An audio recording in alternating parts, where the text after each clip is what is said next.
mereka dengan dunia di sekitar mereka. Menghidupi panggilan untuk melindungi karya Allah adalah bagian penting dari kehidupan yang saleh dan bukan suatu opsional atau aspek sekunder dari pengalaman Kristiani. Jadi kesalehan sosial itu juga termasuk dalam tindakan ekologis kita ini. Jadi iman itu punya efek dalam konteks merawat alam semesta ini. Karena Paus juga menegaskan sebenarnya masalah ekologis itu terjadi karena orang menjadi manusia yang rakus. Manusia yang menganggap dia adalah pencipta dunia ini. Maka dunia ini ada dalam kuasanya. Ini. Jadi saya tampilkan di sini sekali lagi tokoh Santo Fransiskus dari Assisi. Kita sadar bahwa hubungan yang sehat dengan dunia ciptaan merupakan salah satu dimensi pertobatan manusia yang utuh. Ini berarti pula mengakui kesalahan kita, segala dosa, kejahatan, dan kelalaian kita yang menyebabkan alam semesta ini dimanipulasi. Jadi pertobatan ekologis ini perlu dilaksanakan dalam bentuk pertobatan ekologis personal dan komunal. Jadi pembaruan dalam sikap kita ada yang bisa kita lakukan secara pribadi, tapi ada juga sebagai gerakan bersama. Di Indonesia kita ada gerakan movement yang disebut movement Laudato Si, ya, atau juga ada gerakan-gerakan lain sporadis lainnya, tetapi amat penting di sini pertobatan, wujud dari pertobatan itu perlu dilakukan juga secara komunal ini.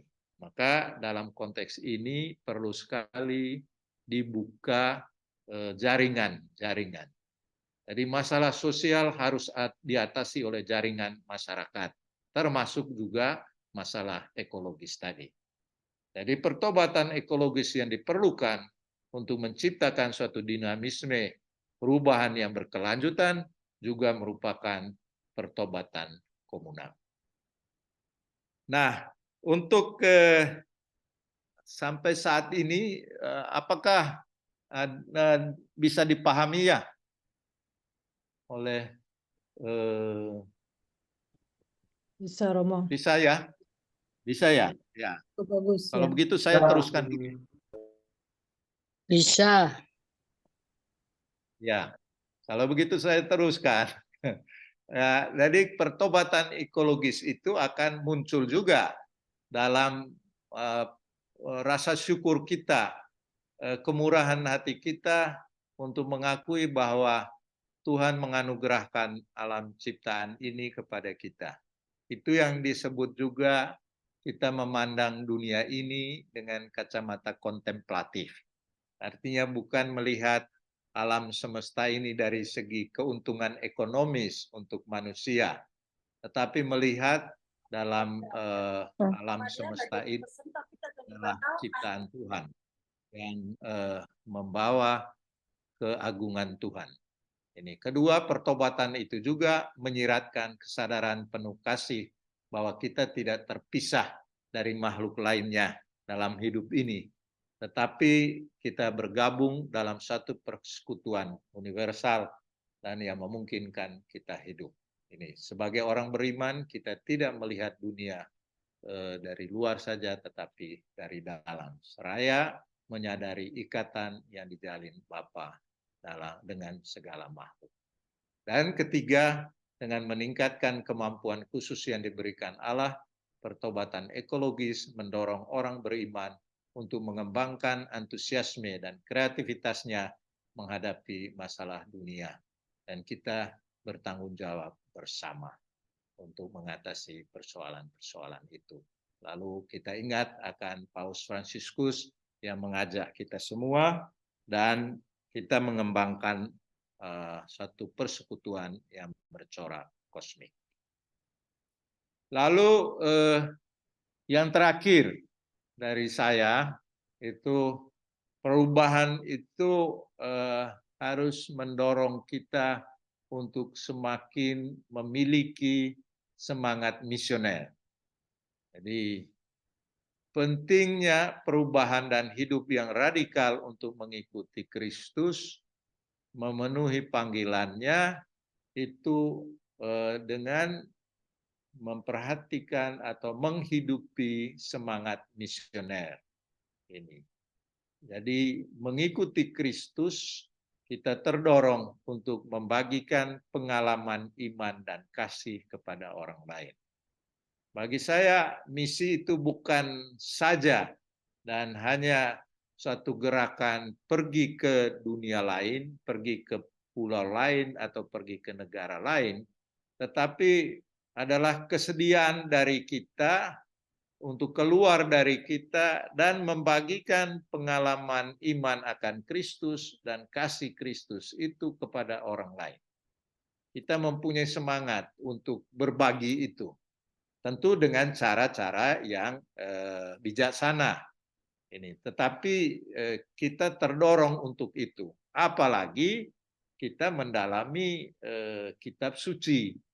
Berarti kan kita berusaha untuk menemukan, menjumpai, merasakan perhatian Allah melalui Tuhan kita Yesus Kristus itu dalam hidup kita, dan karena kita menyaksikan, mengalami itu, maka kita terdorong untuk membagikan pengalaman iman dan kasih itu kepada orang lain.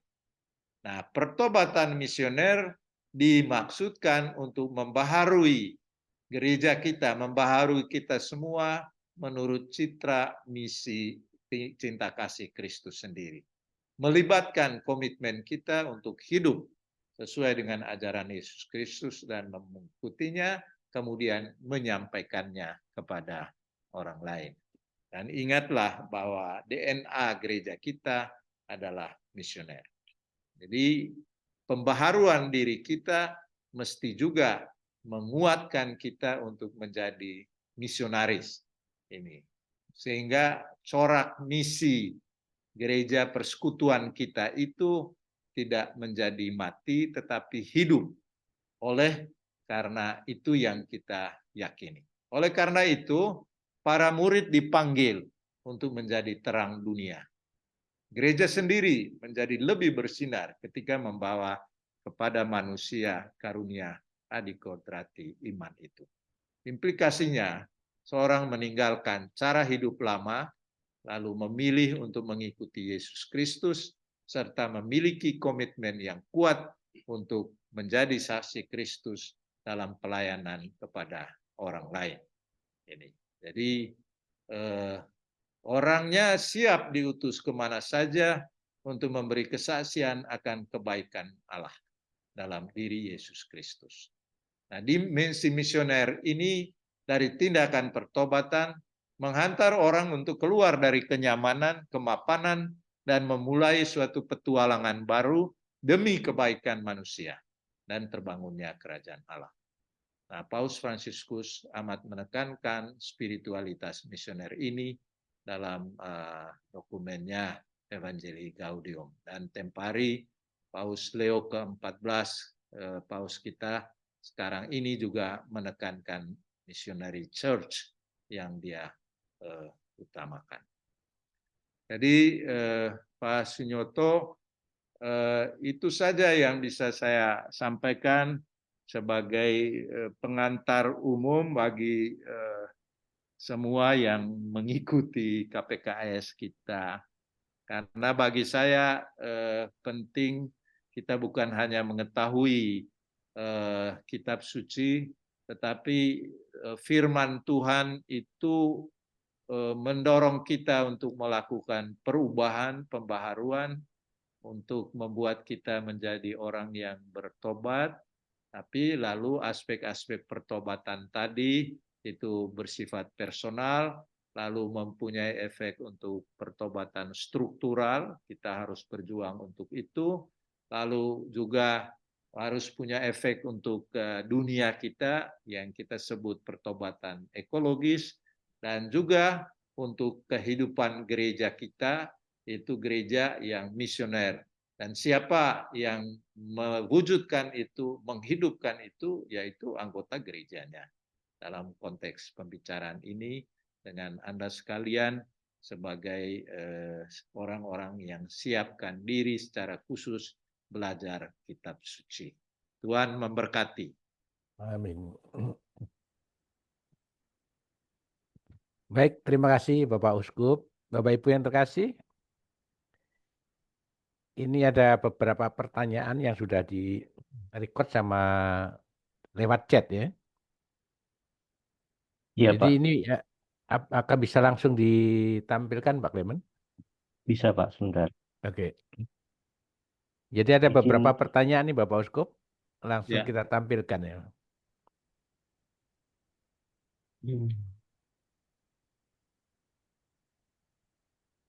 Sebentar. Ya.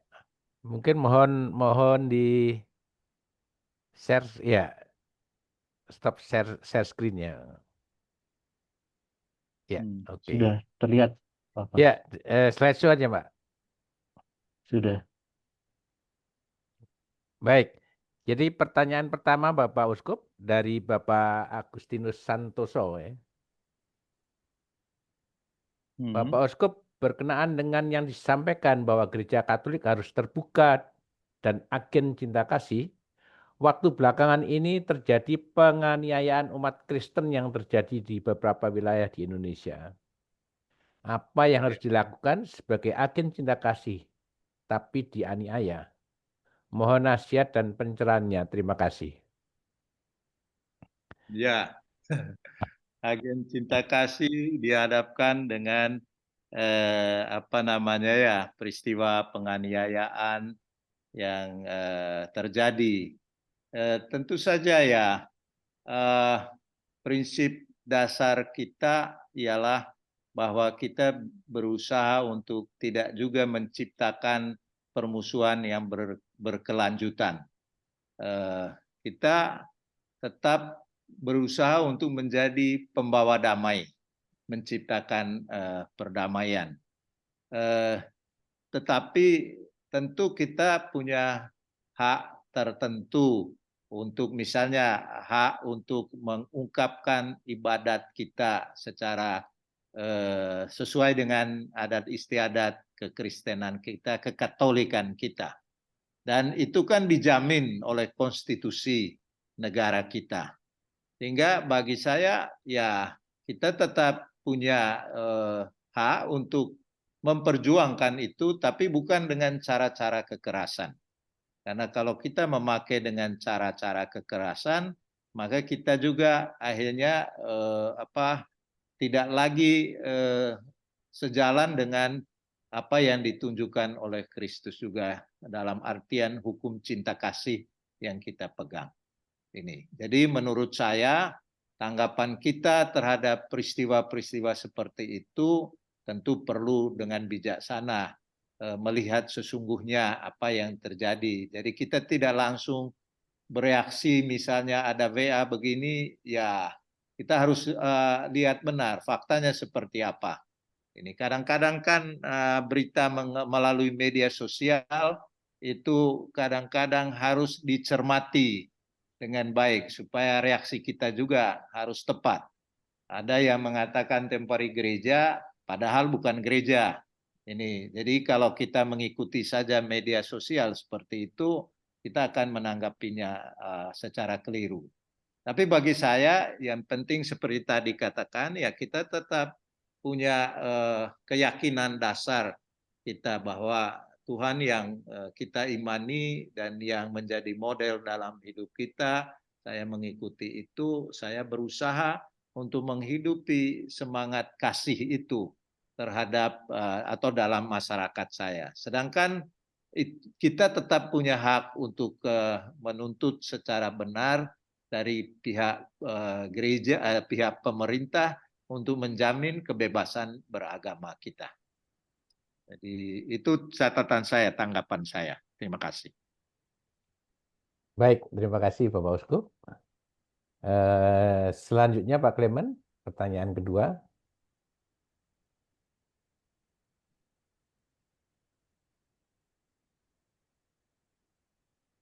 Sudah terlihat?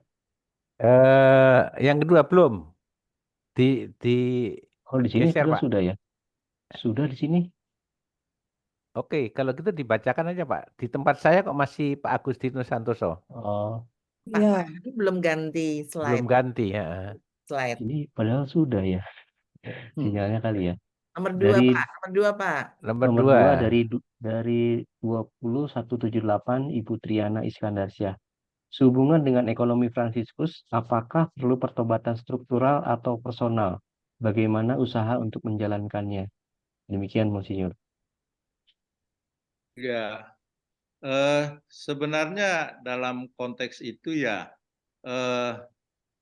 juga pertama ya dari pihak pribadi juga. Jadi karena seruan apa namanya tadi, apa yang disampaikan tadi itu seruan untuk pertobatan itu tidak hanya untuk pertobatan struktural, tapi juga dari pertobatan pribadi. Dari pribadi akhirnya terpanggil untuk mengubah struktur yang ada, struktur yang berdosa dalam hal ini.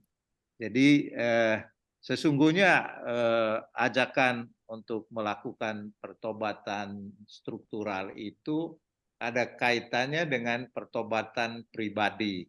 Nah, orang-orang yang melakukan pertobatan pribadi ini kemudian bekerja bersama, melihat satu perspektif hidup bersama untuk kebaikan masyarakat kita, maka mereka ya membangun suatu jaringan atau suatu persekutuan yang menguatkan mereka untuk kemudian melakukan pertobatan itu.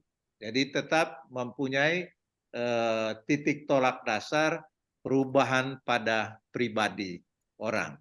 Lalu kemudian sebagai satu persekutuan kita saling mengajak satu sama lain untuk melihat bahwa pertobatan ini itu harus juga kita wujudkan dalam perubahan-perubahan struktur, terutama struktur yang kita pandang sebagai struktur yang diskriminatif misalnya, atau struktur yang korup dan seterusnya.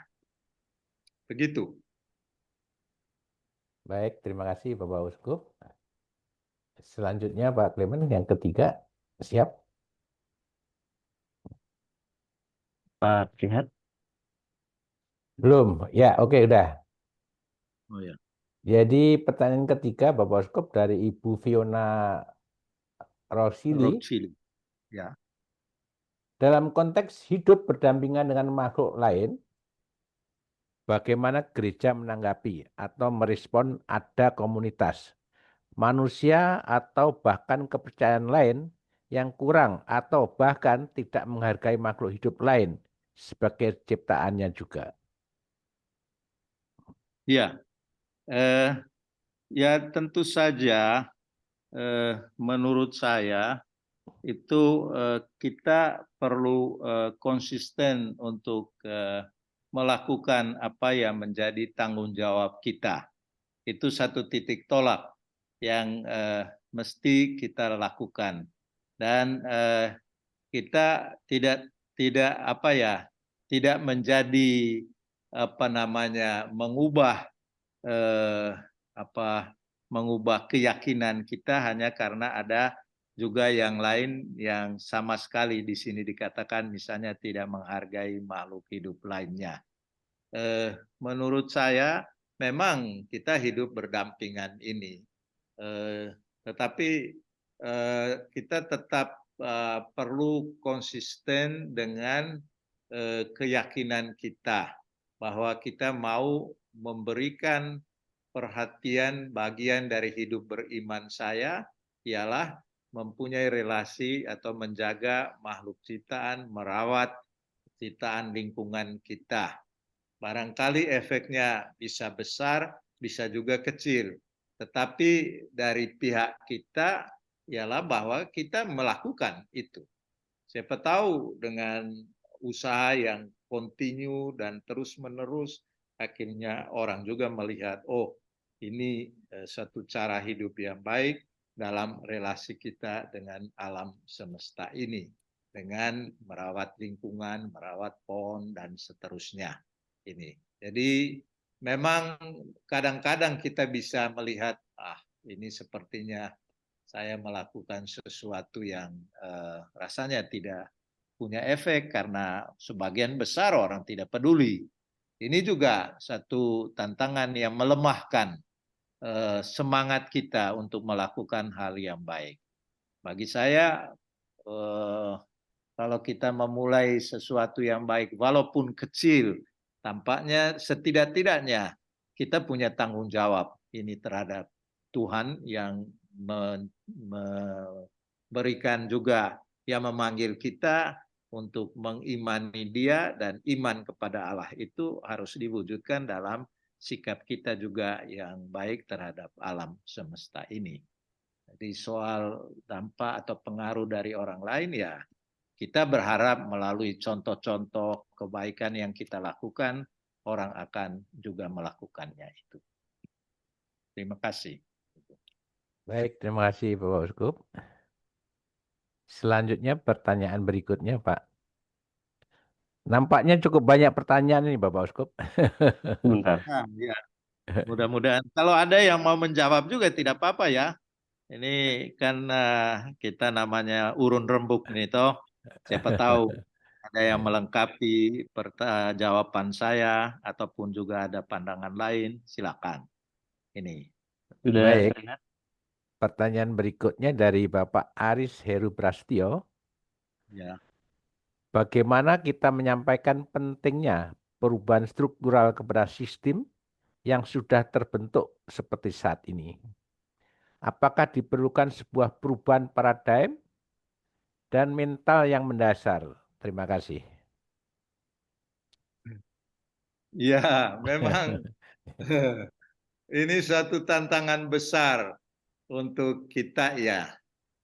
Kalau kita bicara menyangkut perubahan struktur yang lebih besar, yang dimana kita dihadapkan dengan sistem yang begitu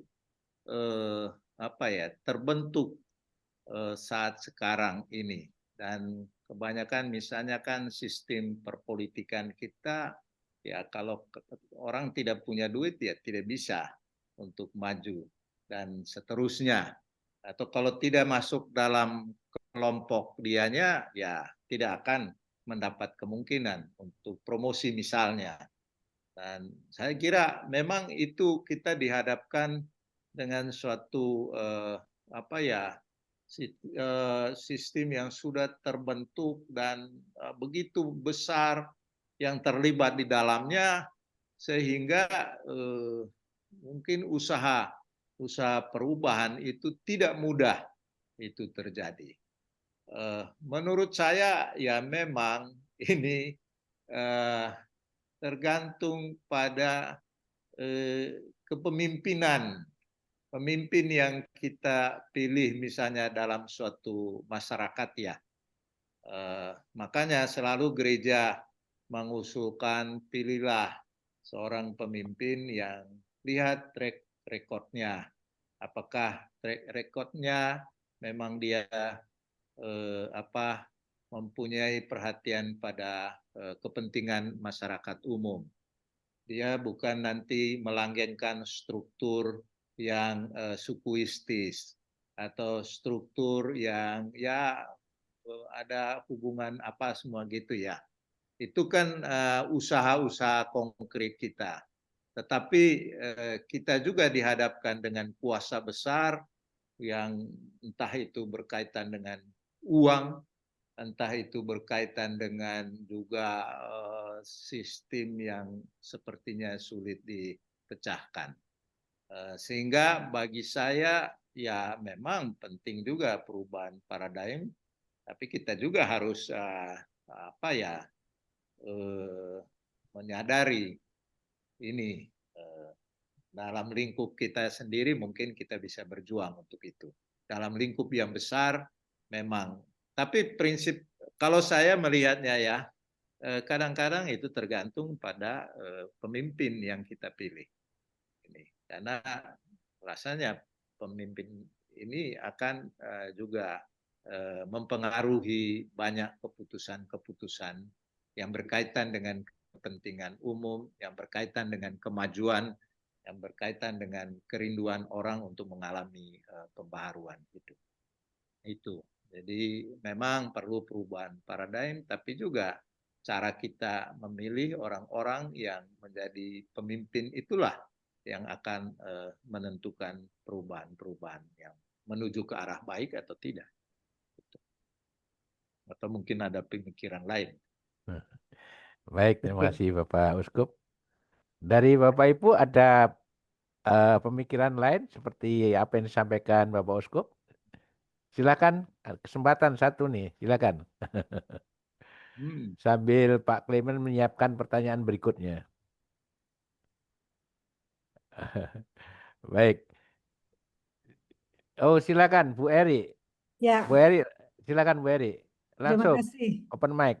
Ya, izin Bapak Uskup menambahkan tadi, dari mana kita memulai dengan perubahan struktural dengan kondisi yang seakan-akan sudah menjadi membiasa dengan struktur dosa itu. Menurut saya kita mulai dari lingkaran kecil kita sendiri, apa yang kita bisa lakukan meskipun rasanya seperti melawan arus, tetapi ya begitulah, kita harus berjalan daripada hanya kita memandang tanpa bergerak. Kita mulai dari keluarga kita sendiri, kita mulai dengan tempat kerja kita mulai dengan bagaimana kita bertindak dengan lingkungan-lingkungan tetangga kita. Jadi struktural dosa itu tadi tidak hanya dilihat dalam konteks yang besar dengan sistem kepemerintahan, tetapi kadang-kadang dimulai juga dari lingkaran-lingkaran kecil. Begitu Bapak Uskup, tambahan saya. Terima kasih. Ya, terima kasih Ibu. Dan saya juga tadi singgung sedikit, misalnya dalam konteks hidup berkeluarga, toh, cara pandang kita terhadap anak laki-laki berbeda dengan anak perempuan, mungkin ya. Ini kan satu struktur yang sebenarnya tidak sesuai dengan ajaran iman kita. Ini kita diajak untuk menghargai siapa itu bukan karena dia laki-laki atau perempuan. Dia adalah manusia, ciptaan Tuhan. Dia adalah gambar dan citra Allah. Ini. Tapi karena kita masuk dalam struktur yang untuk struktur adat atau kebiasaan yang tidak pas, lalu ya kita ikuti saja. Maka kita perlu memperbaiki ini. Itu kurang lebih yang bisa kita lihat ya. Dalam skop nasional yang besar memang mungkin kita tidak bisa banyak berbuat juga. Cuma menurut saya ya kita tetap perlu kritis dalam hal ini. Terima kasih. Baik, terima kasih Pak Uskup, Ibu Eri. Selanjutnya Pak Clement. Bentar.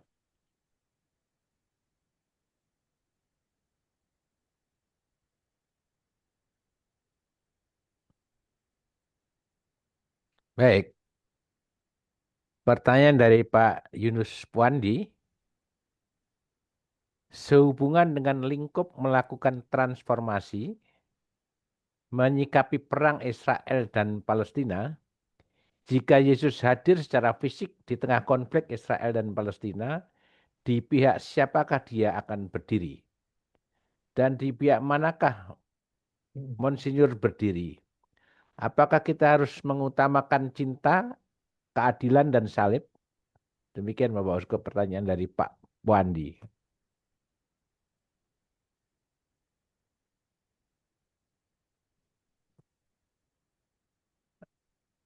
Bapak Uskup mental ya, Pak?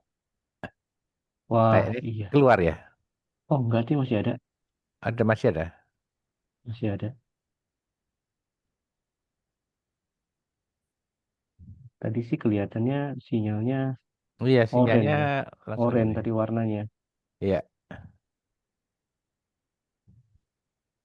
Mungkin keluar puntus mungkin. Di list masih ada sih.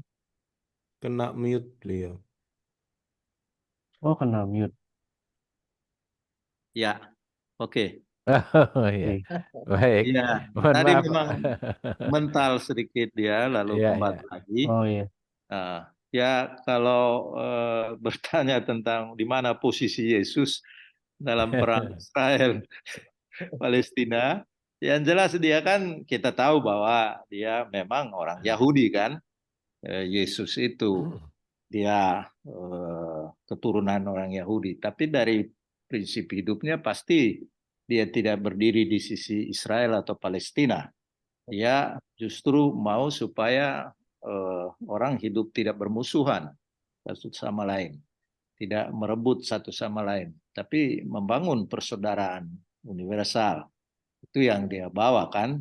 Bahkan dalam ajaran-ajarannya jelas terlihat bahwa bukan soal asal dari suku mana yang paling hebat dalam menolong orang misalnya, itu tetapi ini soal kemanusiaan. Hingga kalau ditanyakan disposisi Yesus dalam perang Israel dengan Palestina, ya bagi saya itu pasti dia tidak memihak satu sama lain. Yang dia perjuangkan supaya dua-duanya menciptakan perdamaian dan menghentikan peperangan tanpa yang satu mengabaikan yang lain. Gitu. Saya kira kalau perlu dalam hal ini ya dua negara yang sama haknya, tinggal memang carut marut perjalanan sejarah itu yang perlu ditangani oleh kita manusia yang terlibat di dalamnya. Jadi kalau ditanyakan soal saya juga ya, menurut saya ya kita harus menghormati kemanusiaan yang ada di dua sisi itu. Tidak bisa satu mengabaikan yang lain. Ini bukan soal politik, tetapi soal kemanusiaan dan saya kira orang punya hak hidup juga untuk itu. Terima kasih. Baik, terima kasih Pak Uskup. Masih ada Pak Clement? Oke, Kasih, ada. Pak. Oke. Baik. Pertanyaan berikutnya dari Bapak Ricardus Siswanto. Monsinyur, terdapat 4 pertobatan. 4 pertobatan tersebut perwujudannya dilakukan secara bersama atau secara bertahap. Mulai dari pertobatan personal dan dilanjutkan pertobatan selanjutnya. Ya, sesungguhnya yang utama itu kita mulai dari diri kita sendiri. Ini karena hal-hal lain itu memang ya berasal dari kesediaan kita untuk mengubah diri kita, membaharui diri kita, dan pembaharuan itu ada kaitannya dengan pilihan-pilihan hidup kita untuk memperbaiki realitas di luar diri kita. Nah, soal pelaksanaannya ya bisa serentak juga terjadi. Misalnya pembaharuan struktural, tidak harus tunggu struktur ini selesai dulu baru kita melakukan pertobatan ekologis atau pertobatan misioner. Jadi sebenarnya bisa berjalan bersamaan itu. Hanya yang tentu saja sebagai dasar itu ialah terjadi pertobatan pribadi itu. Seperti pengalaman Santo Paulus, ya mulai dari dia sendiri, baru kemudian ada perubahan dengan perjalanan misinya, ada pembaharuan-pembaharuan dalam masyarakat, entah itu di Korintus, entah itu di di Tesalonika, di Galatia, dan seterusnya itu. Jadi tidak harus berurutan satu dimulai dengan yang lain. Tapi yang jelas ini dasarnya di pertobatan pribadi kita. Kalau kita bertobat, lalu kita mempunyai sahabat yang juga melakukan pertobatan yang sama, punya concern yang sama, ya kita berbicara bersama. Lalu kita menambah jaringan tadi, sehingga kita mulai dengan, atau kita meneruskan dengan perubahan struktur. Demikian juga bisa bersamaan dengan perubahan ekologis dan perubahan misioner itu tadi. Begitu, Pak. Baik, terima kasih. Eh, Oke, sementara ini ada, oke, sebetulnya ya Pak Niko ya, sebentar ya. Ini ada dari pertanyaan berikutnya dari Bapak Ronald Robinson. Yang dimaksud keluar dari kemapanan seperti apa ya, Monsinyur? Keluar dari kemapanan. Ya, sebenarnya kalau dalam konteks pribadi ya, kita merasa nyaman, mapan itu untuk hidup, misalnya dalam konteks tidak harus pergi menyisakan, menuturkan kebaikan Tuhan kepada orang lain, atau saya tidak perlu repot-repot dengan pelayanan untuk bersama-sama misalnya memperbaiki alam misalnya ya, ikut serta membuat misalnya soal kecil bank sampah misalnya, soal kecil menanam pohon, saya tidak perlu repot-repot. Kenapa saya harus susah-susah untuk melakukan hal itu? Saya merasa nyaman, mapan, nyaman saja, jadi saya tidak perlu terlibat. Nah, untuk orang yang berjiwa misioner, dia akan keluar dari hal-hal itu. Jadi dia akan mulai melakukan sesuatu. Demikian juga misalnya dalam konteks orang yang mempunyai usaha ya, mungkin dia mapan dengan usahanya itu, jadi saya tidak perlu lagi untuk ikut serta dalam pengembangan gereja yang merupakan bagian dari iman saya. Saya sudah cukup sibuk di sini, jadi sedikit tertutup kehendak saya untuk ikut serta dalam menunjang misi gereja itu. Jadi dalam arti itulah kita kalau mau keluar, kalau mau bermisi dan punya semangat misioner dan itu diwujudkan, maka saya harus keluar, harus bisa meninggalkan zona nyaman seperti itu. Saya mungkin harus siap berkorban untuk pergi dan ya ketemu realita konkret lagi yang mungkin berbeda dengan kenyamanan atau kemapanan kalau saya tinggal di rumah saya sendiri. Jadi kenyamanan yang dikaitkan juga merasa ya mapan. Kalau misalnya gereja kita lingkungan saya sudah mapan itu ya. Karena itu saya tidak tergerak juga untuk bagaimana membantu lingkungan lain yang barangkali dia membutuhkan ini. Tapi kita merasa saya sudah mapan di sini, kami sudah ada segala-galanya di sini. Ya sudah, kami terus-menerus saja memperkaya atau memperindah diri kita ini. Tapi tidak terbuka untuk melihat, oh di tempat lain juga itu ada orang, misalnya anggota gereja kami yang sedang berjuang untuk membangun gerejanya, sedangkan kami di paroki ini sudah punya semua, ada gereja, ada aula, ada kantor ini, kantor itu, lengkap, mapan kami. Tapi kalau tidak punya semangat misioner, semangat solidaritas dengan sesama beriman, bahkan satu keuskupan misalnya, tapi mereka masih berjuang untuk, misalnya di keuskupan saya, ya ada bagi orang tempat di mana mereka belum punya gereja, ini gedung gereja. Nah, siapkah kita juga untuk bermisi ya, keluar dari kemapanan kita dalam bentuk solidaritas konkret itu. Itu yang saya maksudkan juga antara lain soal kemapanan. Bisa kemapanan parokial, bisa kemapanan pribadi, lalu kita hidup untuk diri kita. Padahal semangat misioner itu membuat gereja keluar dari dirinya dan menghadapi situasi-situasi baru. Ini. Terima kasih. Baik, terima kasih Bapak Uskup. Selanjutnya sambil Pak Clement mempersiapkan pertanyaan berikutnya, ada yang raise hand. Silakan Bang Niko. Pak Niko silakan Pak Niko. Langsung open mic.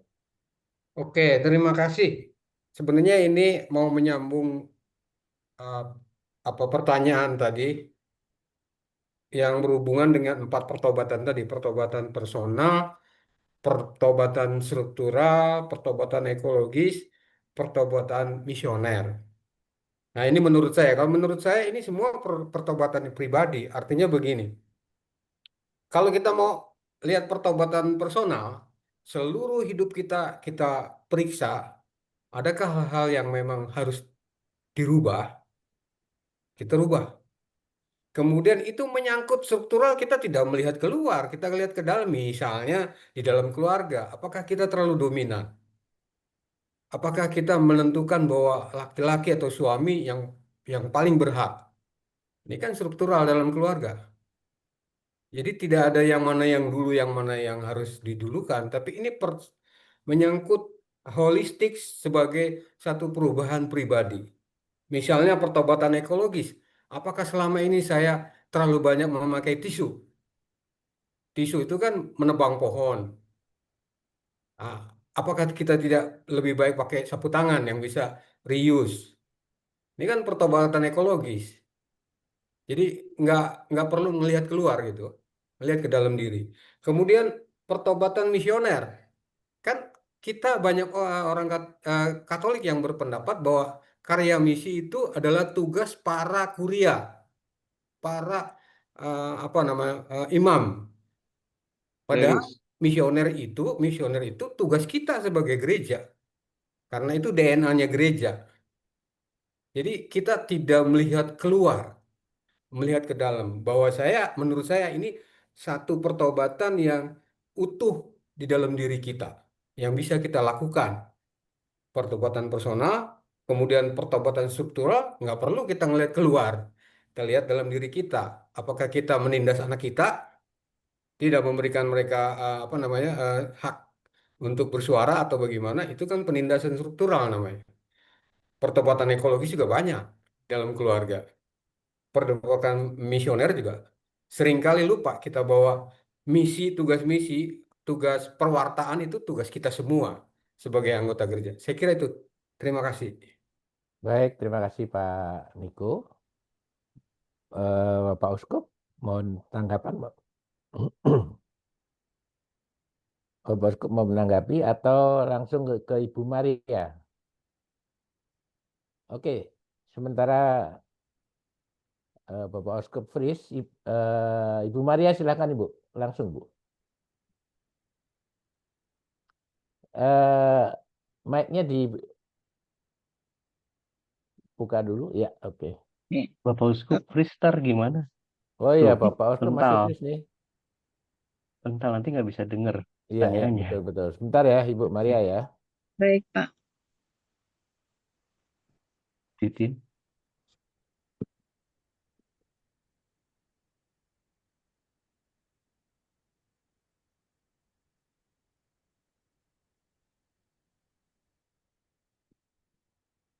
Monsinyur udah masuk lagi.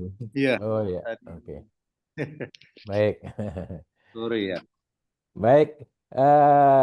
Langsung Ibu Maria dulu langsung. Silakan Ibu Maria. Dibuka itunya, mic-nya Ibu. Ya. Oke, silakan. baik, selamat malam. Malam Selamat Bapak Uskup. malam. Selamat malam Ibu Maria. Ya, saya dari Kalimantan Barat, Sintang. Wow. Monsinyur mau tanya tentang Matius 19 itu kan tertulis Yesus menyatakan bahwa seekor unta tuh lebih mudah masuk lubang jarum ketimbang orang kaya masuk surga. Nah, ini kan terkadang kalau seperti saya kebetulan Emmaus Journey, maka saya masuk KPKS. Kalau pertanyaan-pertanyaan semacam ini itu masuk dalam pertobatan dan transformasi yang seperti apa ya, Monsinyur? Itu saja, Monsinyur. Terima kasih. Iya. Kalau lihat konteks dari teks kitab sucinya itu ya, itu kan berkaitan dengan orang muda yang kaya yang datang kepada Yesus dan dia bertanya, perbuatan baik apakah yang harus kuperbuat untuk memperoleh hidup kekal. Ya, jadi konteks itu orang muda yang memang merindukan suatu pengajaran Yesus yang berkaitan dengan memperoleh hidup kekal. Lalu Yesus memang menjawabnya dengan bertanya, mengapa engkau bertanya kepadaku tentang apa yang baik? Hanya satu yang baik, tetapi jikalau engkau ingin masuk dalam hidup, turutilah segala perintah Allah. Lalu orang muda itu juga berkata, perintah yang mana? Ya, disebutkanlah perintah yang tertera dalam 10 perintah Allah itu. Orang muda itu kemudian menjawab, ya saya sudah mengikuti semua, apalagi yang masih kurang. Lalu Yesus mengatakan, jikalau engkau hendak sempurna, pergilah, jualah segala milikmu, dan berikanlah itu kepada orang-orang miskin, maka engkau akan beroleh harta di surga. Kemudian datanglah kemari, ikutilah aku. Reaksi orang muda itu mendengar perkataan itu, pergilah ia dengan sedih, sebab banyak hartanya. Artinya, dia tidak bisa melepaskan hartanya itu untuk mengikuti Kristus.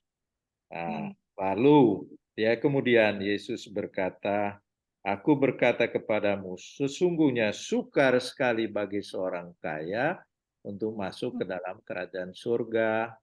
Ini sekali lagi aku berkata kepadamu, lebih mudah seekor unta masuk melalui lubang jarum daripada seorang kaya masuk ke dalam kerajaan Allah. Ini kan suatu cara berbahasa yang menegaskan kalau mungkin unta itu masih bisa masuk, walaupun mungkin agak ini. Tapi dengan orang yang kaya, yang dia menutup dirinya, dia memegang kekayaannya dan tidak mau mengikuti Kristus itu. Jadi itu semacam ungkapan kemustahilan ini bagi orang yang tidak mau terbuka kepada Tuhan karena harta kekayaannya.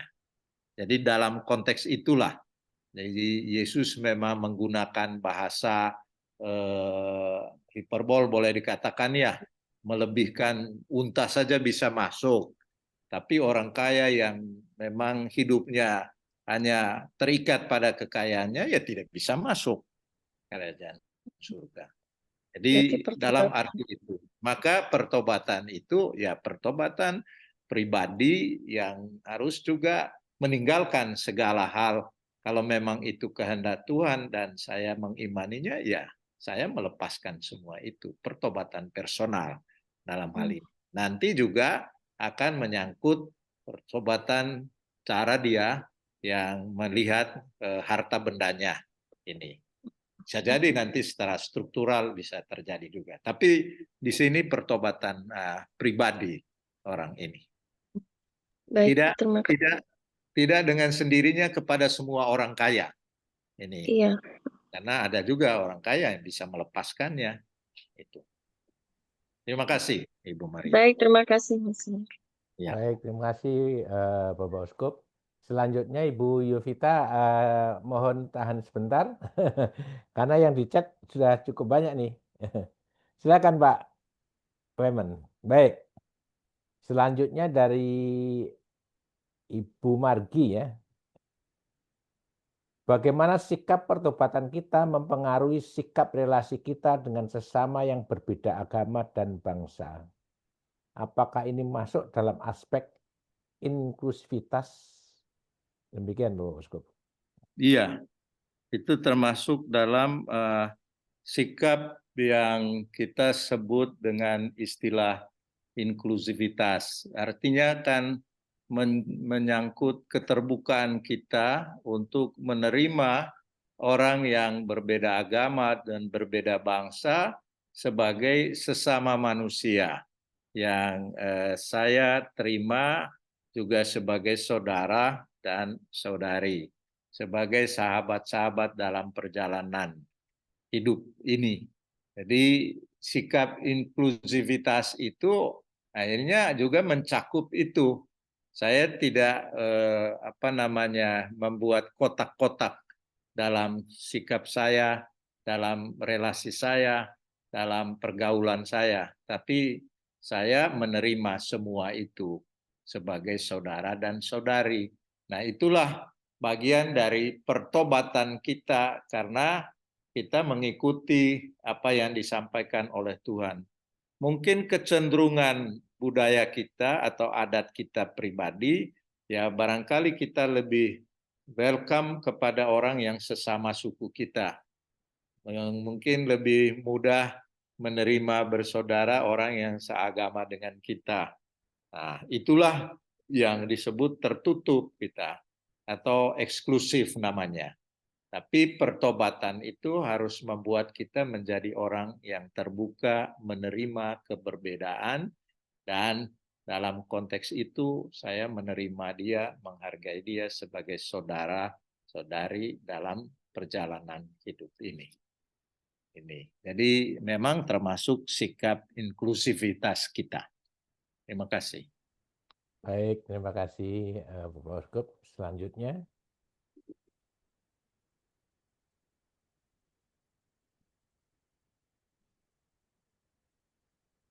Belum tampil Pak Clement.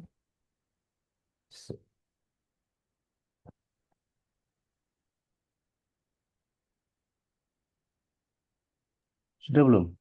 Belum Pak.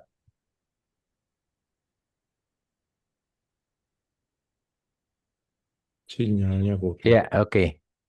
Baik, selanjutnya dari Bapak Dominikus Matius Lijung. Apakah Laudato Si hanya bicara mengenai pertobatan ekologi saja? Demikian Bapak Uskup pertanyaannya. Iya, itu pasti bukan hanya pertobatan ekologis saja ini, karena sebenarnya kan dokumen ini berkaitan dengan perhatian sosial kemasyarakatan kita dan amat ditekankan pertobatan yang menyangkut seluruh kehidupan kita. Karena soal utama yang disoroti ialah soal kesombongan, soal ketamakan manusia. Yang salah satu efeknya itu terhadap sikapnya terhadap alam semesta. Juga sebenarnya pertobatan yang ditekankan dalam Laudato Si ini kan untuk membangun, mengubah relasi kita juga dengan orang-orang yang terpinggirkan, orang miskin. Nah, maka sebenarnya yang diangkat dalam dokumen Laudato Si itu pertobatan yang menyeluruh pada diri kita, termasuk juga pertobatan sosial, membangun solidaritas kita dengan masyarakat orang-orang miskin. Karena lalu perubahan dalam diri kita, karena yang menjadi penyebab segala soal itu ialah manusia terlalu menganggap dirinya sebagai penguasa. Dia juga mempunyai sikap yang tamak dan yang rakus, dan dalam arti itulah maka pertobatan yang atau ajakan Paus ini kan bukan hanya soal berkaitan dengan ekologi saja, termasuk juga berkaitan dengan perubahan-perubahan sosial yang ada. Bahkan dalam dokumen itu sendiri ada juga yang kita sebut ekonomi Fransiskus itu. Begitu siapa tadi pertanyaannya ini. Baik, terima kasih Bapak Uskup. Oke, selanjutnya. Oke, ini pertanyaan dari Bu Margi lagi ya. Baik. Baik, setelah ini nanti yang raise hand ya Pak Raymond ya, setelah ini ya. Iya, Pak. Pertanyaan berikutnya, bagaimana sikap pertobatan personal dan struktural kita dalam menghadapi perkembangan rekayasa digital dan sosial media yang bisa semakin membantu komunikasi, tetapi juga semakin berisiko memanipulasi fakta dan kenyataan. Ya, ya. Jadi menurut saya berkaitan dengan pertama ya pertobatan personal ini berkaitan dengan rekayasa digital, sosial media yang bisa membantu komunikasi kita, tapi juga memanipulasi fakta dan kenyataan. Maka dalam konteks ini kita tidak begitu mudah mengikuti apa yang disampaikan melalui media sosial seperti itu.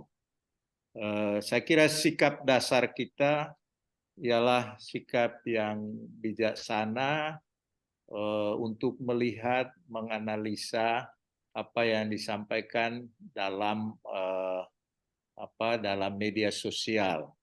Kita tidak langsung menjadi orang yang misalnya menghakimi orang lain berdasarkan informasi yang disampaikan dalam media komunikasi itu. Apalagi di sana dikatakan kadang-kadang terjadi rekayasa yang sebenarnya tidak seperti itu, tetapi dengan bantuan alat digital itu atau media sosial, maka fakta yang sebenarnya tidak seperti itu, tapi itu diubah orang. Maka menurut saya pertobatan personal yang dimaksudkan di sini ialah bahwa kita tidak menjadi orang yang langsung saja percaya pada berita-berita seperti itu. Kita mesti menjadi manusia yang bijaksana, yang tidak langsung menghakimi orang, tidak langsung mempersalahkan orang. Jadi menurut saya bagian dari pertobatan itu ialah kita dengan rendah hati mempelajari apa yang disampaikan itu. Jadi ya di satu sisi kita harus mempunyai sikap menghormati sesama kita, apalagi kalau itu menjadi bagian dari pembicaraan di media sosial. Jadi selain itu menurut saya pertobatan personal itu juga berkenaan dengan penghargaan kita terhadap kemampuan manusia ya, menghormati manusia ini. Jadi saya bukan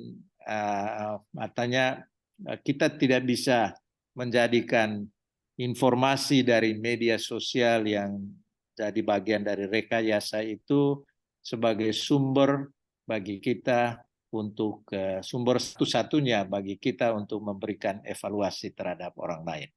Jadi menurut saya sikap dasar kita ya berhati-hati, bijaksana, dan tentu melakukan discernment terhadap hal-hal yang disampaikan melalui media sosial itu. Demikian jawaban saya. Baik, terima kasih Bapak Uskup. Selanjutnya silakan Ibu Yovita Belina, silakan Ibu. Mic-nya dibuka dulu Ibu.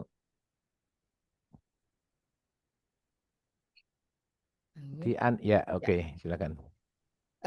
Baik, terima kasih. Tadinya saya mau meneruskan tentang pertobatan tadi, tapi jawabannya udah dapat. Monsinyur tadi menyebutkan soal zona kenyamanan ataupun kemapanan, bahwa kemapanan bisa membuat orang enggan bermisi. Ya. Namun kadang umat yang mapan justru merasa sudah cukup aktif di lingkungan ataupun paroki. Nah, Ya. sekarang bagaimana kita bisa membedakan antara pelayanan yang nyaman dan pelayanan yang sungguh misioner keluar dari diri kita sendiri? Apa tanda-tandanya, Monsinyur? Ya, mungkin Pertanyaan yang simpel, tapi kadang-kadang kita kan harus memastikan bahwa itu tepat. ya tanda-tandanya menurut saya itu pada ketulusan dalam karya pelayanan kita. Dalam artian juga kita tidak terlalu menunggu pujian orang. Ini. Jadi kita melakukannya dengan satu sikap tulus bahwa saya mau membawa sesuatu keluar dari diri saya dalam bentuk pelayanan yang saya lakukan, entah itu di lingkungan ataupun di paroki atau di mana saja. Ini. Jadi perhitungan untung rugi juga tidak menjadi pembicaraan yang besar. Walaupun menurut saya ya ada sistem-sistem tertentu yang dalam gereja kita ya harus bisa mempertanggungjawabkan ketika hal itu berkaitan dengan soal keuangan atau soal pemakaian dana bersama. Jadi bagi saya perbedaannya atau kita bisa melihat ini memang semangat misioner kita terwujud dalam bentuk pelayanan ini kalau kita melakukannya juga dalam semangat ketulusan.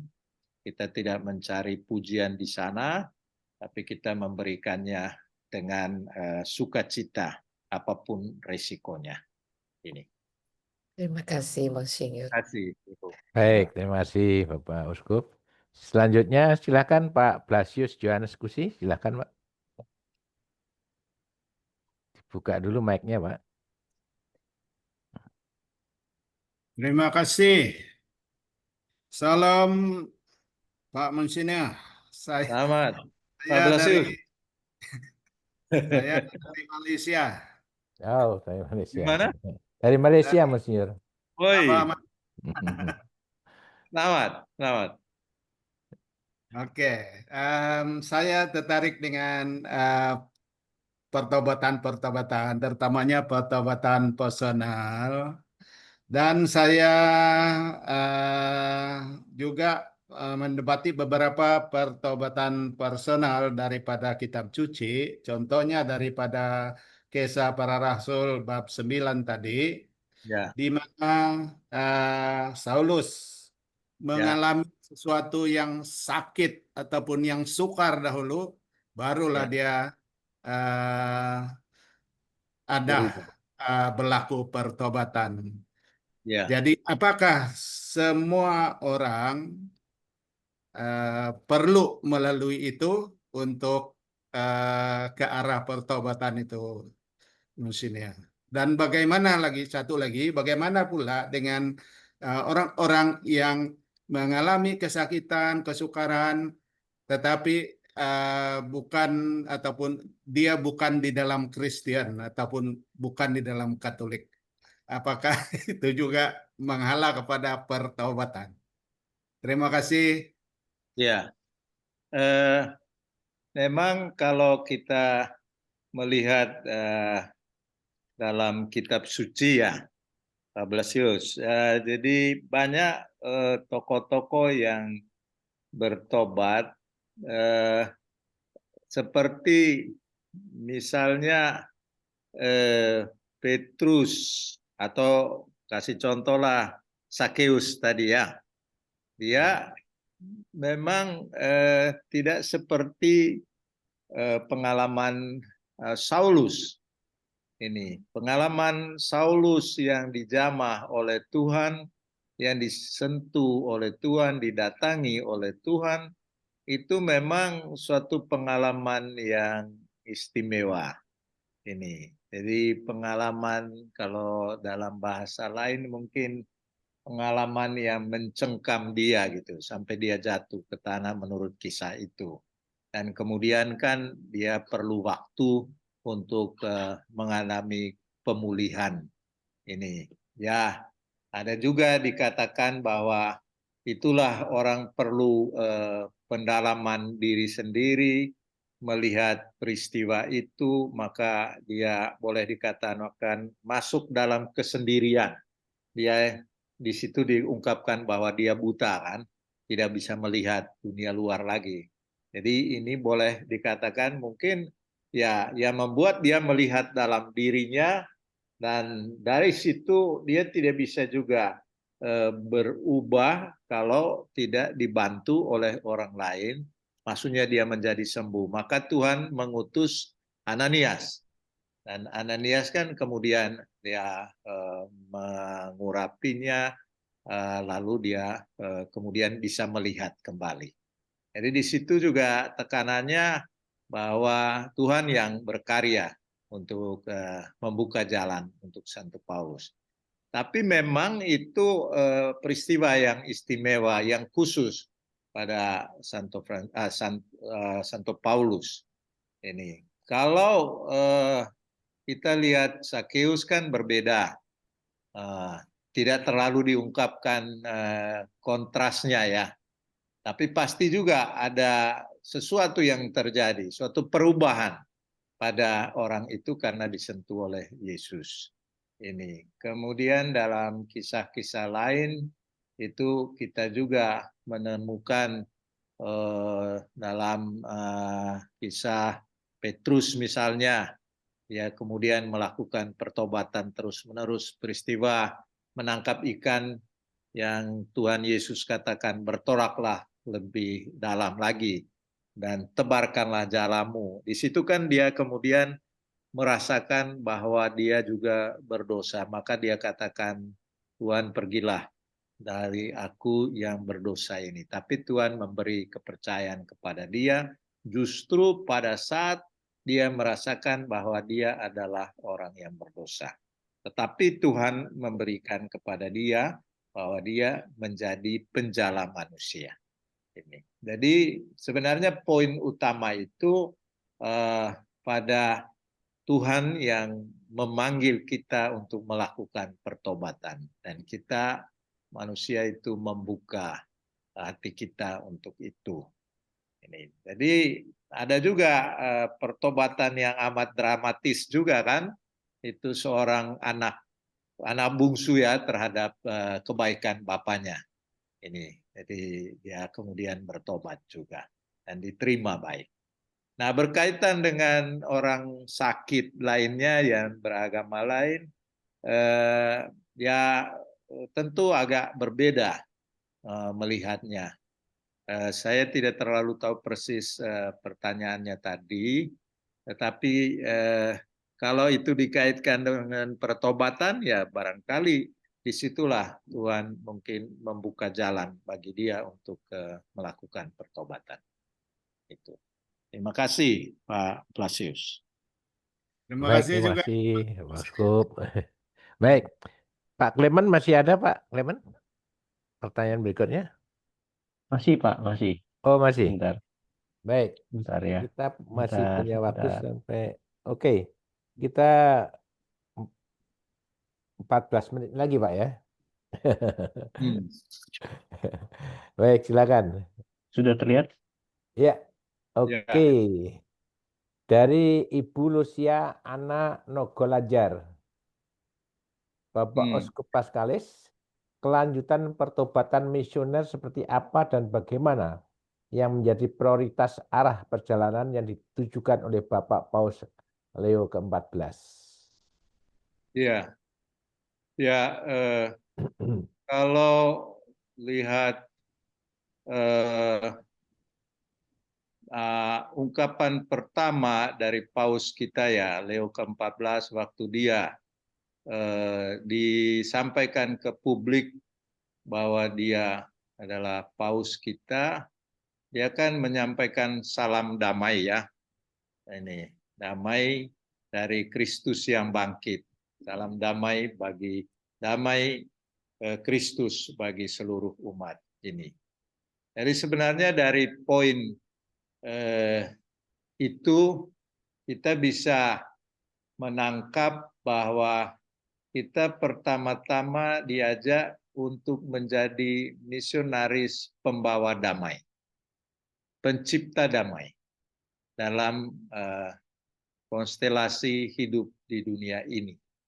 Perdamaian menjadi fokus utama oleh Paus Leo ke-14 untuk menjadi tugas misi perutusan dari gereja kita, dari kita masing-masing.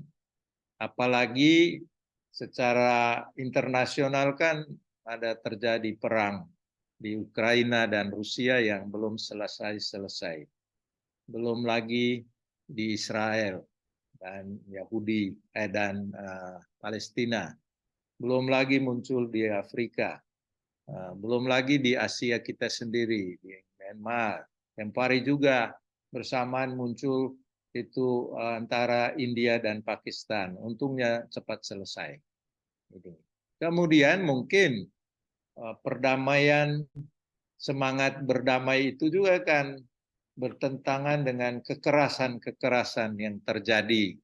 Entah itu kekerasan terhadap dalam keluarga kita, terhadap anak-anak, ataupun terhadap orang-orang miskin atau orang-orang yang tak berdaya. Maka prioritas menurut saya itu misi kita ialah misi membawa perdamaian. Bisakah kita menjadi agen perdamaian, pencipta damai di lingkungan kita, di paroki-paroki kita, di keuskupan-keuskupan kita.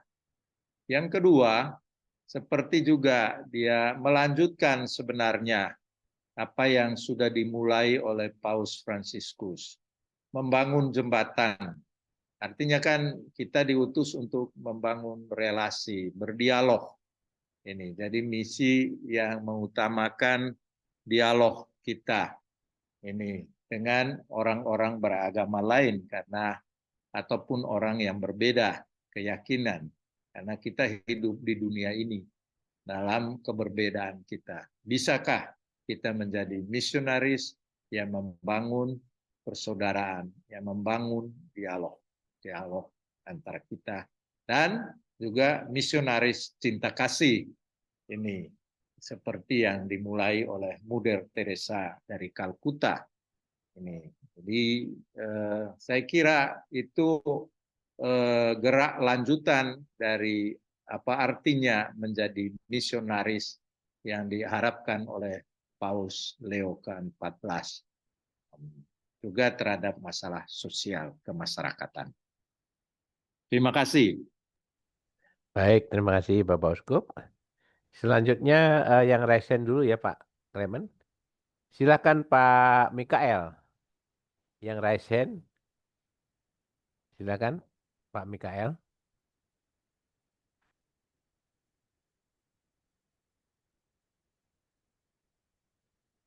Halo, selamat malam Bapak Uskup. Selamat malam.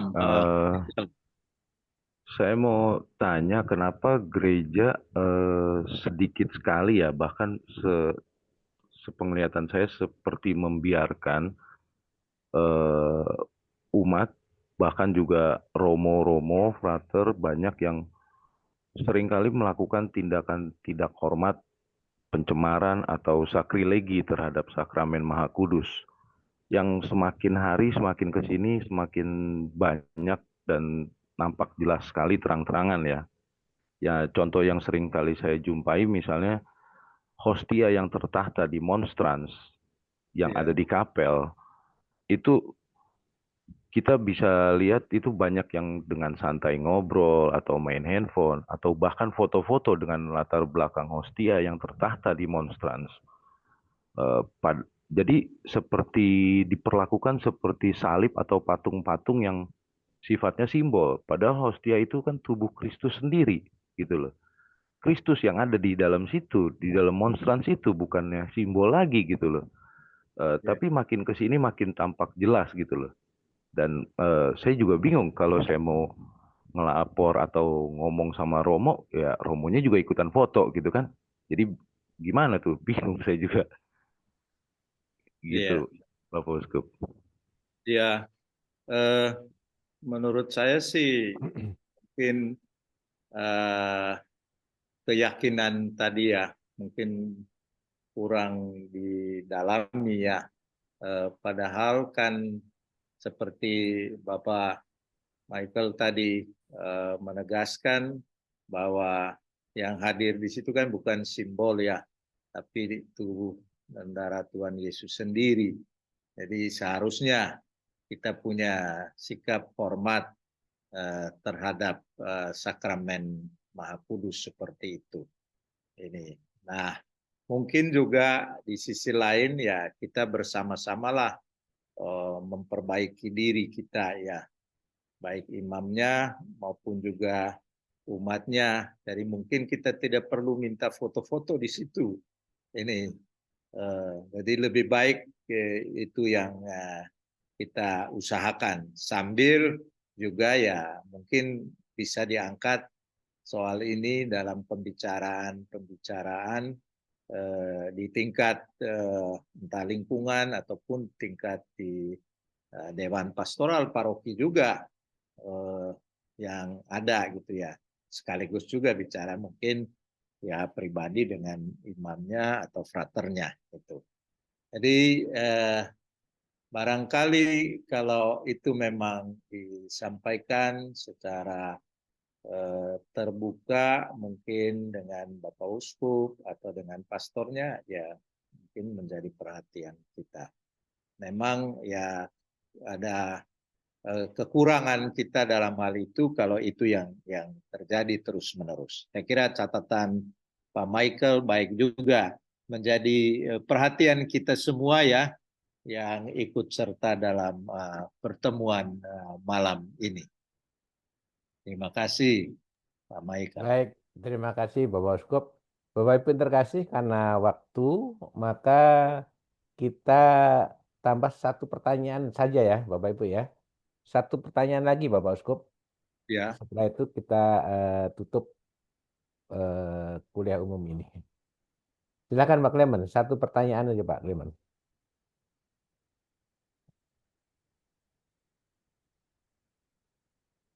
Baik, dari Bapak Nathanael Effendi Irawan. Pertanyaannya panjang ini. Baik, iman yang sama dan altar yang sama belum menjamin umat Katolik dapat rukun. Di beberapa paroki dalam diskusi-diskusi sering mendapatkan hal-hal yang bertentangan dan sering ribut di dewan paroki dan pengurus lingkungan. Pertanyaan saya, bagaimana hubungan pertobatan personal dengan tindakan dan sikap kita nanti sebagai alumni KPKS menjadi agen transformasi dalam menggereja di lingkungan yang terdekat dengan kita sendiri? Demikian Pak Uskup pertanyaannya. Ya, bagus sekali pertanyaannya, karena itu menyangkut kita sendiri sebagai mereka sebagai yang ikut KPKS, juga alumni. Jadi panggilan kita bersama untuk membangun satu persekutuan yang saling menghormati satu sama lain. Ini menurut saya kadang-kadang kan pertentangan itu terjadi ketika kita masing-masing mempertahankan harga diri kita ya. Ini jadi tidak merasa kalau saya juga dengan rendah hati ya melihat apa sih persoalan yang kita ributkan ini. Kalau memang pandangan saya atau cara berpikir saya kurang tepat, ya saya harus dengan rendah hati juga menerima itu dan tidak harus menjadi pertengkaran yang membuat ini menjadi perpecahan di antara kita. Menurut saya kesedihan juga untuk untuk mengatakan kadang-kadang kan kita juga bisa mengatakan oh ya pendapat saya tidak selalu benar, saya salah, oke, saya perbaiki. Kalau saya mengakui itu bukan berarti saya orang yang tidak akan dihargai.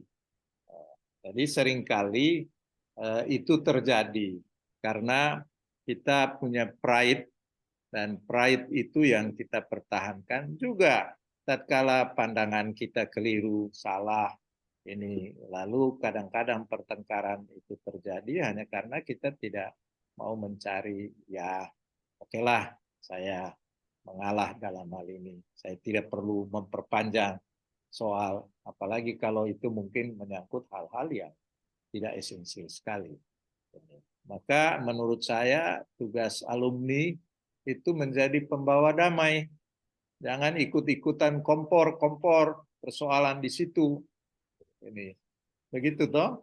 Jadi sikap dari para orang yang mengikuti KPKS ini dan menanggapi usulan dari atau arah gereja yang Paus Leo ke-14 mau hidupkan ialah bahwa ya kita menjadi pembawa damai, pencipta damai di paroki. Apa yang memang menjadi pertentangan atau perbedaan pendapat ya tidak harus dibuat berlarut-larut bahkan menjadi perpecahan. Jadi ada pimpinan kita setempat, dan kalau memang pimpinan juga melihat bahwa begini soalnya ya kita terima. Kadang-kadang yang terjadi sudah disampaikan begini tapi orang masih protes dan kemudian menciptakan perselisihan yang tidak perlu sebenarnya. Bagi saya kita perlu memiliki kerendahan hati untuk mengakui itu. Terima kasih. Baik, terima kasih Bapak Uskup. Bapak Uskup, ini masih ada satu yang raise hand. Apakah boleh? Baik. Silakan Ibu Margarita dari Kalimantan Barat ya. Silakan. Ini terakhir ya Bapak Ibu ya. Silakan. Ibu Margarita. Ibu Margarita yang raise hand. Mute ya masih. Oh, dibuka dulu Ibu. Mic-nya dibuka dulu. Sudah terbuka sih, Bu Margarita. Monitor, Bu. Margarita. Baik, karena Nggak jadi tidak ada kayaknya. respon. Halo? Ibu Nggak jadi kayaknya, Margarita? Pak. Nggak jadi kayaknya, Pak. Oh, baik. Kalau gitu, Bapak Ibu yang terkasih, kita sudah mendapatkan kuliah umum pencerahan dari Bapak Uskup Monsinyur Paskalis Bruno Syukur OFM. Maka pertemuan malam hari ini kita tutup. Sebelum doa kita berikan aplaus dulu kepada Bapak Uskup. Ucapan terima kasih, aplaus. Terima kasih. Reaction, ya luar biasa.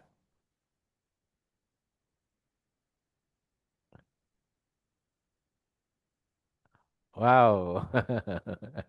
Kasih. Luar biasa. Baik, Bapak Uskup, terima kasih atas pemaparan pencerahan tentang pertobatan ini. Menjadi agen perubahan atau pertobatan dalam hal ini. Baik, Bapak Ibu yang terkasih, kita tutup pertemuan pada malam hari ini dengan doa. Kita Doa foto akan dulu apa doa dulu? Kita Bagaimana? foto dulu kali ya? Kita foto dulu apa? Oh ya, sorry, mohon maaf. Kita mohon open cam semua. Pak Bob bisa bantu ya, Pak? Silakan open cam semua, Bapak Ibu.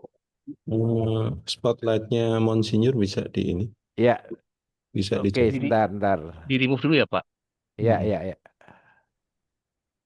Sudah. Oke. Baik. Baik, yang reaction stop dulu ya. Karena mau diambil foto ini. Ini ada 9 layar ya, 9 kali ambil ya. Jadi mohon bersabar untuk pasang foto dengan wajah senyum yang terbaik gitu ya. Baik. Saya akan mulai ya. Layar pertama Ya, mantap. Layar, Yes. bentar, layar kedua.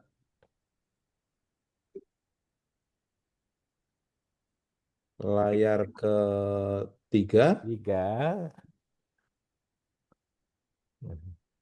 Layar keempat. Layar kelima. Tetap tahan senyumnya ya. Layar ke-6. Masuk layar ke berapa nih kita? Layar ke-7. Layar ke-8. Layar ke-9. Oke, Terima terima kasih kasih. Bapak Ibu. Akhirnya. Terima kasih Pak Bob. Baik Pak Bob, terima kasih atas apa namanya fotonya ini ya. Mau kita cerita semua. Untuk itu Pak Bob mohon untuk doa penutup dan mohon berkat dari Bapak Uskup. Terima kasih. Ya, silakan Pak Bob. Baik, marilah kita satukan diri kita dalam doa. Dalam nama Bapa dan Putra dan Roh Kudus. Amin. Amin. Bapa kami yang ada di dalam surga, selamat malam. Terima kasih atas kuliah perdana yang sudah disampaikan oleh Gembalamu, Bapak Monsinyur Paskalis Bruno Syukur. Kuliah yang sangat menginspirasi bagi kami. Pada malam hari ini kami diberikan benih dan talenta untuk dikembangkan seturut dengan kesanggupan kami. Kiranya Engkau sendiri mengirimkan Roh Kudus-Mu untuk membimbing kami, memantik nyala hidup dalam diri kami, untuk berani keluar dari zona nyaman, menjalankan talenta hingga menghasilkan buah berganda dan berlipat. Termasuk juga kerelaan untuk bekerja sama dengan saudara seiman dan sahabat-sahabat lain di luar iman Katolik.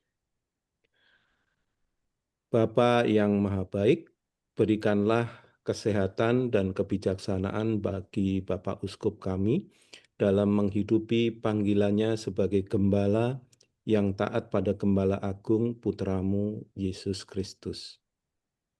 Kini ya Bapa, dengan segenap kerendahan hati, kami mohon, teguhkanlah niat kami untuk lebih mengenali Putramu melalui kitab suci yang terbentang lebar untuk kami pelajari selama 2 tahun ke depan. Izinkanlah kami pada saat ini memohon berkat daripadamu melalui hamba-Mu Bapak Monsinyur. Silakan Bapak Monsinyur. Tuhan sertamu Dan sertamu juga.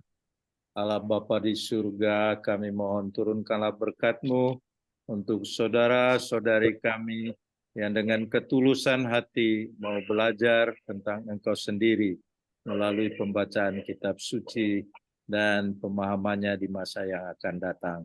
Tuntunlah mereka semua agar melalui jalan ini mereka menemukan Engkau sendiri yang menyapa mereka untuk melakukan perubahan-perubahan dalam hidupnya.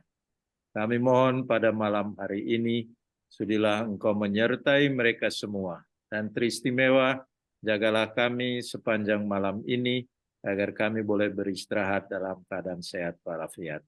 Utuslah malaikat-Mu untuk melindungi kami. Dalam nama Tuhan Yesus kami mohon, turunkanlah berkat-Mu ya Bapa untuk kami semua, dalam nama Bapa dan Putra dan Roh Kudus. Amin. Amin. Baik, terima kasih Terima Bapak kasih, Uskup, Bapak Pak Ibu. Monsinyur. Sebelum Terima ditutup, kasih. barangkali ada pengumuman dari panitia, silakan. Ya, Eh, Terima Tidak ada Pak, nanti di kasih. grup aja Pak. Masih ada Terima pengumuman dari kasih. panitia, silakan. Tidak ada Pak. Oh, tidak ada. Terima Ya, kasih, tidak. Baik. Ya, permisi. silakan. Kalau tidak ada, Terima selamat kasih malam Bapak Bapak Usko. Usko. Semuanya, selamat malam Dari Tuhan berkati. Terima Salam. Selamat malam. Terima kasih Bapak Uskup. Terima kasih. Terima kasih Bapak Oke, Uskup. selamat Tuhan malam. memberkati. Sehat selalu. Terima kasih Bapak Bapak Uskup. ya, kasih. Bikin Terima lem. kasih Pak Uskup, Tuhan berkati. Silakan. Terima kasih Bapak Uskup. Bikin dulu ya semuanya. Selamat malam, Tuhan berkati. Terima kasih Ya, Monsinyur. terima kasih. Wi. Malam semua. Malam. Selamat malam semua. Terima kasih semuanya. Selamat malam. Pak Leo, Terima selamat kasih malam Pak Bapak Leo. Ibu. Sampai jumpa di kuliah berikutnya. Pak Fas, terima kasih. Terima Terima kasih. kasih Pak Klemen, Pak Terima kasih Bob, Pak Fas, Ibu makasih Bu Bu Titin, Eri, makasih. Pak Terima kasih Pak Rudi. Clemens, Pak Terima kasih. Dedi, Ibu Maya, terima kasih Ibu banyak. Maya, ya Ibu Maya nih. Maya. Pak Rudi, Selamat apa malam kabar? Bu. Ih, Pak Leo, selamat malam. Istirahat Pak. Selamat malam Pak. Iya. Puji Tuhan, Pak Rudi sehat selalu ya Pak Pak. Leo toh. Ya. Pak Leo tuh temanku. Oh iya. Malam dan seterusnya ya Bu ya, teman Ibu ya. Jangan sombong. Iya. Sekarang kan juga teman saya juga dia. Wow, kan kita semua. Kalau Pak Fas sama Pak Bob ini host idola saya nih dari 3 tahun lalu. Pak Stani. Terima kasih semuanya. Terima kasih semuanya. Izin tutup ya. Mari, silakan. Izin tutup ya. Oke, Akhir selamat tutup ya. malam. Sampai Pamit dulu, jumpa selamat kembali. malam.